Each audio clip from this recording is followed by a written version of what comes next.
পুত আমি কেন তোমারে পালবো?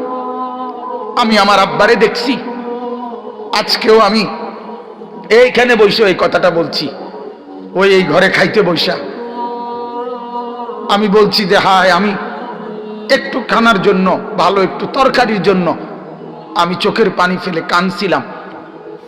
সেই আমি আজ মালিকের দয়ায়, মানুষের এই পরিমাণ মেহমানদারি যে যার কারণে মাঝে মধ্যে মানুষ কষ্ট পায়, খাইতেও পারি না। আমার আব্বারে আমি দেখছি, একটা গেঞ্জি আমার আব্বার ঘামের থেকে ভিজা, আব্বার গেঞ্জিটা ভিজা যাইতো, আব্বা এটা ধুইতে দিলে ঘামের গন্ধের কারণে আমি বলতাম যে আব্বা আমি এটি ফাইতাম না, আমি ধুইতাম। এরকম ওই দিনও মারে বলছি যে মা, আজ যখন মালিক অনেক সম্পদ দিছে, আজ আর বাবা নাই, বাবার এই সুখের সময়ে কিচ্ছু খাওয়াইতে পারলাম না, কিচ্ছু না, কিচ্ছু না, কিচ্ছু না। আজ মালিক অনেক দিছে কিন্তু বাপ নাই। সেদিন আমার মাদ্রাসায় প্রায় 2 লক্ষ টাকা করে খরচ করে আমি বিশাল বড় মেহমানদারি করছিলাম। আমার চাচা, মামা, ফুফা, খালু, জ্যাঠা, আমার মার মামা, সবাই দাওয়াত দিছি, আমি গাড়ি দিয়ে দিয়ে আনছি আমি আমার মাদ্রাসায়। এই তখন আমি দোয়ার মধ্যে বলছিলাম যে আজ আপনারা সবাই আসলেন, কিন্তু আজ আমি আমার বাবা নাই। তাহলে আমার ভাই এক জিন্দেগির সবচেয়ে বড় পাওয়া। আমার আব্বারে দেখছি আমি, আমার আব্বা এটা কইতো, ফুত আমি প্রয়োজনে আরো কষ্ট করুম, কিন্তু আমার সন্তানরা দুনিয়ার কোনো ফিকির লাগবে না। বাবারে একটা কথা ছিল যে আমি চাই আমার 5টা ছেলে আলেম হবে, যেন আমার মরার পরে আমার কবরের চতুর্দিকে আমার ছেলেরাই দাঁড়াইতে পারে। কাজে এর দূর যদি পাই আমার আর কিছু লাগবে না। তাইলে আমার বাপ, আমার ফিকির তো এটা থাকা চাই। আপনার কাছে আমার অনুরোধ, আল্লাহ এটাই বলছেন, ও আমার বান্দা, তোমাদের সম্পদ, তোমাদের সন্তানাদি তোমাদের জন্য পরীক্ষা। এটার লোভে পড়ে, এগুলোর ফান্দে পড়ে আমাকে ভুলো না, আমার খেয়ানত করো না, আমার রসুলের খেয়ানত করো না, আখিরাত বরবাদ করো না। এরপর আল্লাহ বলেন ওয়া আন্নাল্লাহা ইনদাহু আজরুন আযীম, আল্লাহ বলেন আমার কাছেই একমাত্র আছে মহা বিনিময়। অর্থাৎ দুনিয়ায় যা করে গেলা এগুলোর বিনিময়, এগুলো তোমার জন্য খুব বেশি বিনিময় আসবে না। আমি আল্লাহর জন্য যা করিলা, আল্লাহ বলেন কসম বান্দা, আমি এর প্রত্যেকটার উত্তম বিনিময় তোমাকে দেব।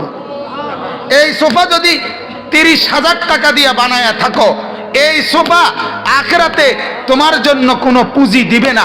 আর আমার একটা সেজদার বিনিময়ে আমি আল্লাহ কোটি গুণ নেকি তোমারে ফিরিয়ে দেব।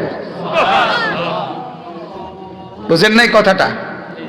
এই জন্য আল্লাহ তাআলা, আল্লাহ বলেন আমার কাছে বিনিময়, আমাকে ভুলো না।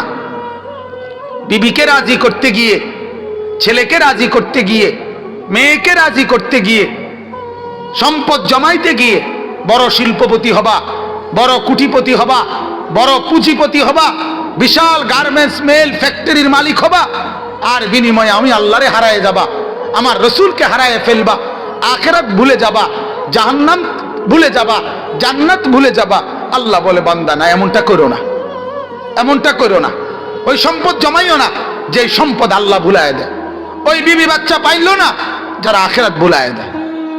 আল্লাহ আমাদেরকে বুঝার তৌফিক দান করেন, আল্লাহ আমাদের সবাইকে কবুল করেন, আল্লাহ আজকের এই মজমা কবুল করেন।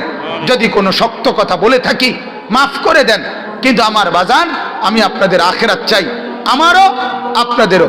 মুরব্বীরা আপনারাও রাগ করেন না, আপনাদেরকেও শক্ত কথা বলছি, কিন্তু বলার উদ্দেশ্য হলো আমি আপনাদেরকে স্পষ্ট বলতে চাই, আপনারা অনুরোধ, কেউ বিড়ি সিগারেট খাবেন না। কেন জানি আমার এই কথাটা আজকে বহুদিন, ইদানিং এইবার বারবার এটা মনে হয় যে এই লোক নিয়মিত বিড়ি খায়।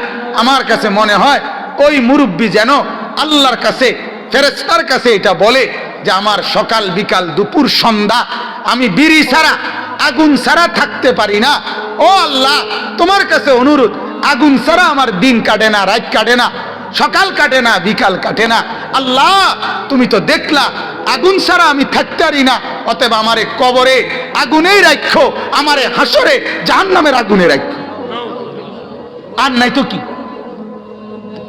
আর কি কারণ হতে পারে কোন?